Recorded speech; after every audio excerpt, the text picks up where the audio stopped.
It took us a very long time to find the right media institution to distribute our film. We think this mainly was because we didn't really know if it needed to be a widespread film or an unsaturated market. There was a big disagreement between the group about deciding if it was unsaturated market or saturated market. We really need to do some more research into it to find out which market it could actually appeal to. So essentially, a saturated market means it's going to be fully released amongst all of the population and will be seen by anyone. This normally happens with big conglomerates like Sony or Disney because they have the money to actually publicise their films and are able to have a buzz around their films that means people will want to go see them, because if they've seen other films and they enjoy them, they're more likely to go watch them. Whereas an unsaturated market means you have a smaller audience.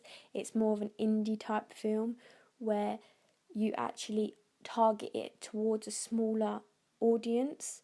So you'll pick a specific topic that most people might not actually understand, but there's a small minority that will, which will be interested in the film. It's very difficult to choose between the two. It could be in a saturated market or unsaturated market because it can interest the whole population, but it could also interest that small niche audience. After a lot of consideration, we did choose the saturated market, and they always have a bigger buzz around the films and bring in a bigger audience of all ages to the film, and that's the kind of thing we were going for.